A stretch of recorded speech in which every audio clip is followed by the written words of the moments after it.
She returned home early, expecting the comfort of her luxurious life. But what she saw froze her blood. Her son was in danger, gasping for air, and the person she trusted most was the reason. One wrong move could have ended everything in an instant. Before we dive in, tell us in the comments where in the world you are watching. The late afternoon sun spilled gold across the skyline, casting long shadows into the vast, modern penthouse where Ilara Winters lived, a life of wealth, power and perfection, or at least that's what the world believed. She was only 28, a self-made tech heiress whose fortune had skyrocketed after her startup had gone public. Her mansion reflected her status: polished marble floors, sleek furniture, and floor-to-ceiling windows that overlooked the city below. Yet today, the tranquility of that perfect life felt fragile, like a thin layer of glass about to shatter. Ilara had cut her business trip short after a call from her house manager, a woman she trusted like family. The voice on the line had trembled, hesitant, almost afraid to speak. "It's Leo." And the words had faltered. "Victoria, you need to come home, now." Ilara's heart had pounded in her chest, a warning she couldn't ignore.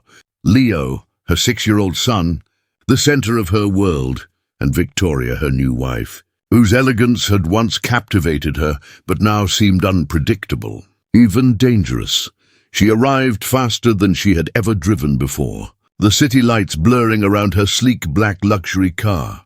Every second on the road felt like a countdown, each traffic light a drumbeat, echoing the dread building in her chest. As she pulled into the driveway, she noticed the ambulance lights flashing faintly on the curb, the red and white strobes slicing through the evening gloom. Her stomach twisted. Ilara pushed open the front door and froze. There, in the open-planned living room, was a scene that no mother ever imagined seeing. Leo lay on the floor, his small body curled awkwardly, his skin pale and trembling. A half-eaten cookie sat on the table, crumbs scattered like a trail to the accident. Victoria knelt beside him, her posture rigid, hands frozen mid-air, her face contorted in a mixture of panic and something darker, something Ilara could not yet name. The elegant green dress she had worn earlier now seemed like a mask stretched thin, beauty warped into tension. "Ilara." Victoria's voice was faint, barely audible, a thin whisper that trembled like a candle in the wind. But it was not apology that shook the room, it was fear. And yet the fear in Victoria's eyes was not the fear of having harmed someone. It was the fear of being caught. Ilara's mind raced as she dropped her bag, her fingers trembling. She rushed forward, her heels clicking sharply against the marble floor, every step fueled by a mother's instinct. "What's going on? Leo?" she demanded, her voice slicing through the thick silence. Leo coughed weakly, a tiny rasping sound that made her stomach drop further. Victoria's hands hovered over the boy, her knuckles white, lips trembling. It was an accident," she stammered. But her eyes darted to Ilara and back to Leo, a guilty rhythm that betrayed her words. I didn't mean." Ilara knelt beside her son, her fingers brushing his hair away from his pale forehead. Each shallow breath he drew was a reminder of how fragile life could be, how quickly perfection could fracture. The cookie crumbs on the table, the empty glass of milk spilled across the floor, even the faint scent of peanuts. It all clicked into place. Leo's medical history flashed in her mind, a severe peanut allergy. "You gave him peanuts." Ilara's voice was calm, deadly calm, the kind of silence that demanded truth. Victoria flinched under her gaze, but she could not lie anymore.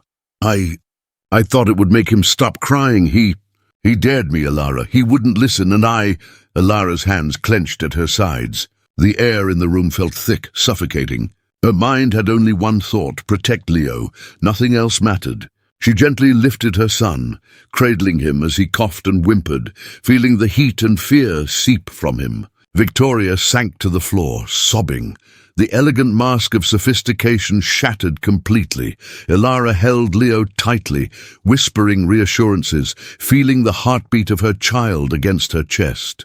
This was a moment that would redefine everything: love, trust, and the thin line between care and danger.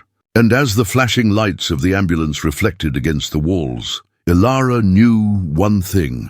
Nothing in her perfect world would ever be the same again. The hospital corridor smelled of antiseptic and urgency, a stark contrast to the warm golden tones of Ilara's penthouse. Every footstep she took echoed like a warning through the sterile hallway.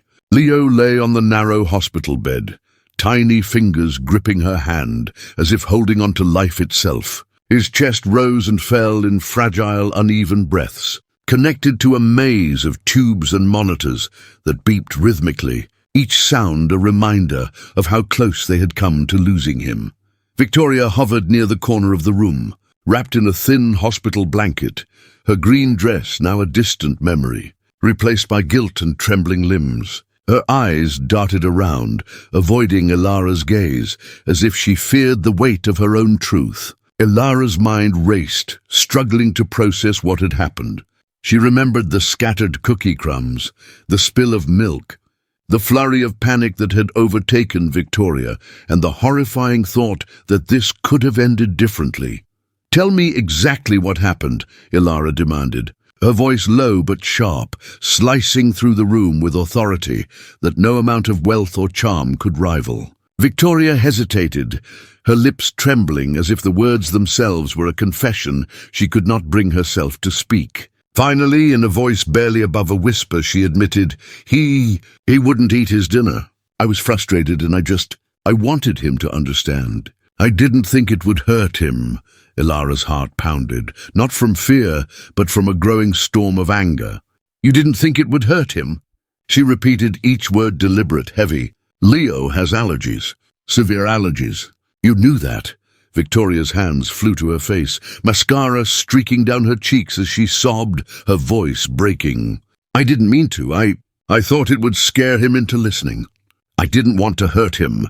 The air seemed to thicken, charged with tension and the weight of near tragedy. Ilara held Leo closer, feeling the fragile beat of his heart against her chest. She could sense the fear in him, the confusion, the need for safety. Turning slowly to Victoria, she spoke with quiet, controlled intensity.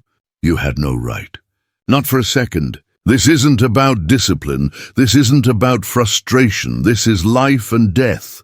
Victoria's sobs grew louder, almost desperate, a mixture of guilt and panic that could not erase what had already happened. "I panicked when you called," she said, shaking. I just wanted to fix it before you came home. I wasn't thinking straight." Ilara's eyes hardened. There was no excuse that could justify endangering her child. Her mind shifted quickly, considering the next steps, the legal implications, the need to ensure Leo's safety. She called the nurse over, her tone firm and unwavering, making it clear that Victoria would no longer be left alone with her son. The nurse nodded silently, understanding the unspoken command. As the beeping of monitors filled the room, Ilara watched her son's chest rise and fall, each breath a reminder of resilience and the fragility of trust. She realized that the woman she had married, the woman she had believed would care for her family, had revealed a dangerous side. Victoria's tears and apologies meant nothing against the reality of what could have happened. Ilara turned her gaze back to her son, pressing a gentle kiss to his forehead. "It's okay, Leo, you're safe now." "I'm not going anywhere," she whispered, her voice carrying a mixture of relief, love, and unwavering determination. Outside the room, the city continued its indifferent hum, unaware of the near disaster that had unfolded within these walls. And in that quiet, tense moment, Ilara made a decision. Nothing would ever compromise her son's safety again. Not charm, not wealth, not manipulation. Leo's life would always come first. The line between comfort and danger had been crossed, and she would ensure it never happened again. The path ahead was uncertain, but one thing was clear. She would face it head-on, with courage, with strength, and with the fierce love of a mother who had glimpsed the edge of what she could never forgive. The hospital room felt heavier with each passing minute, as if the very walls were holding their breath, waiting for the next revelation. Ilara sat beside Leo, his small hand clinging weakly to hers, while outside the door the world continued obliviously. The soft hum of the ventilators and the beeping monitors was a constant reminder that every second mattered. That one wrong move could have cost her son everything. She turned her gaze to Victoria, who sat curled up in the corner, her blanket wrapped tightly around her trembling frame. The green dress that once symbolized elegance and allure was now a distant memory, replaced by fear, guilt, and the slow, creeping realization that the truth could no longer be hidden. Her eyes met Ilara's, and for a moment the room was silent except for the rhythmic beeping that seemed almost cruel in its persistence. Ilara took a slow, steadying breath. "We need to know exactly what happened," she said calmly, her voice measured but edged with a sharpness that made Victoria flinch. "No more excuses. No more accidents. Tell me everything." Victoria hesitated, her hands fidgeting with the hospital blanket. Then, almost as if compelled by some invisible force, she began to speak. Her words were fragmented, rushed, and soaked in desperation. I didn't mean to hurt him. It started with dinner. He wouldn't eat. I was frustrated. I tried to scare him into listening. I thought a little trick with the cookies would work. But then he started coughing, choking, and I froze. I didn't know what to do. Ilara's eyes narrowed, her jaw tight. "Frozen?" she repeated, her tone deadly calm. "You watched him struggle, Victoria, and you froze?" Victoria's shoulders shook violently as she buried her face in her hands, the tears streaming freely now. I panicked. I didn't want to be caught. I just wanted it to stop." Ilara's mind raced. There was more beneath this panic, a thread of something darker. She stepped closer, her gaze piercing. "You didn't just panic," she said softly but firmly. "There's a pattern here, isn't there? This isn't the first time Leo has been in danger around you." Victoria's sobs grew louder, but her eyes betrayed a flash of fear at the accusation. She tried to protest, but the words came out as weak, helpless whispers. Ilara could see it now, Victoria's charm, her allure, the persona she had presented to the world. All masks. Behind them was a woman incapable of handling responsibility, whose impulses could have deadly consequences. Ilara's attention shifted to the security feed she had requested earlier. A young officer had brought the footage, a small USB stick holding the key to the truth. She inserted it into the monitor and watched as the events played out in cold, unflinching clarity. Victoria had indeed been watching Leo, standing over him with a frozen, calculating gaze, as he began to cough and struggle. She hesitated, almost motionless, before finally pulling away, just as Ilara had arrived home. The room was silent, except for the soft, relentless beeping of the monitors. Victoria's face drained of color as the truth played out before her eyes. It wasn't like that," she whispered, almost pleading. But Ilara did not flinch. She had seen enough. Ilara's hands rested protectively over Leo, feeling the fragile rhythm of his heartbeat. She realized then that the woman she had once loved, trusted, and believed in had crossed a line that could never be forgiven. The stakes were clear. Leo's safety, his life, and his future were at risk as long as Victoria remained unchecked. "You thought you could manipulate me," Ilara said quietly, her voice unwavering. "You thought that apologies, tears, and charm could hide the truth. But the truth doesn't hide, Victoria. It never has, and it never will." Victoria shrank back, her tears flowing freely, but her words became desperate, a frantic mix of fear and self-preservation. Please don't do this. I didn't mean. I love you. I just made a mistake." Ilara shook her head slowly, a calm fire burning behind her eyes. "Love doesn't give you the right to endanger a child. Not mine. Not ever." She stood, her hand firmly on Leo's small frame, feeling his warmth and fragile strength. "You've lost your chance. You've lost control. And now everything you've hidden will come to light." As the nurse prepared Leo for observation, Ilara made a silent vow to herself. She would protect her son at any cost. Victoria's manipulation, deceit, and dangerous impulses could not touch him again. And as dawn began to peek through the hospital window, painting the walls in pale, hopeful light, Ilara knew the next steps would be decisive, and justice, along with her unwavering love, would prevail. The first light of dawn seeped gently through the hospital blinds, casting soft stripes across the room where Ilara sat vigil beside Leo. His tiny chest rose and fell steadily now, each breath a quiet triumph, a fragile declaration of life. The night had been long, filled with tension, fear, and the weight of truths finally unveiled. Yet in this quiet morning there was a sense of fragile hope, a promise that survival and justice could coexist. Victoria sat in the corner, her frame shrunken, shoulders slumped under the weight of her own guilt. Her eyes, once filled with charm and calculated charm, were now vacant, haunted. Security had reviewed the footage in full. Every hesitation, every misplaced hand, every moment of reckless disregard for Leo's safety had been documented. There was no denying the truth. Ilara's heart, though still tender from the near tragedy, was steeled by resolve. This woman had endangered her child, and justice had to be ensured, not in anger but in unwavering protection of the innocent.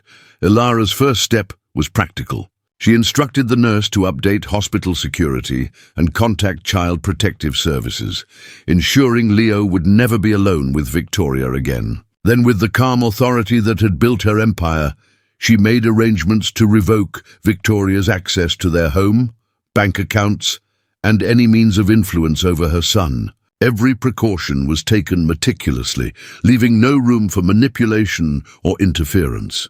Victoria's protests were weak, desperate, a last grasp at control she had already lost. "Ilara, please, I didn't mean—" she began, but Ilara's gaze cut through her, unwavering. "Your intentions don't matter anymore. Only actions do. And actions have consequences." With that, law enforcement and social services arrived, and Victoria was escorted from the hospital. Her cries echoed down the sterile corridors, but Ilara did not look back. Her attention was on the small hand still clutching hers. The soft rhythm of Leo's heartbeat, a melody of survival that made all the fear of the night fade into perspective. Alone now with her son, Ilara cradled him, brushing the stray hair from his forehead. "You're safe, Leo," she whispered, her voice tender, resolute. "Nothing will ever hurt you again." He blinked sleepily, the remnants of fear lingering in his eyes, and managed a small, reassuring smile. "Mom, you came back," he murmured. "I always come back, buddy," she replied, pressing her forehead gently to his. "Always."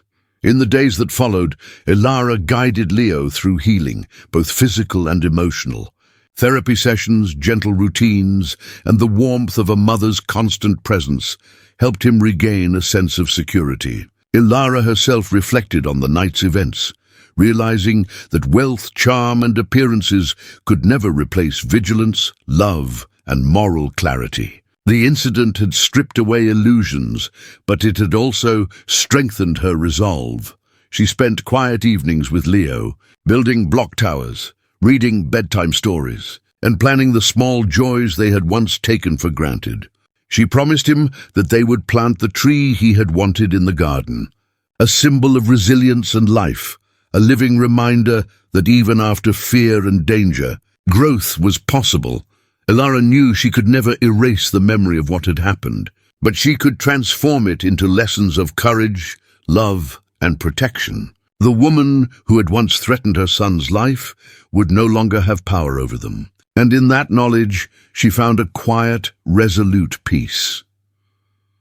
As the city stirred awake beyond the hospital walls, Ilara held Leo close, the soft morning light warming their faces. "This is our life now," she whispered. "Safe, strong, together." Leo nodded, eyes heavy but serene, and with a tiny yawn, he rested against her shoulder.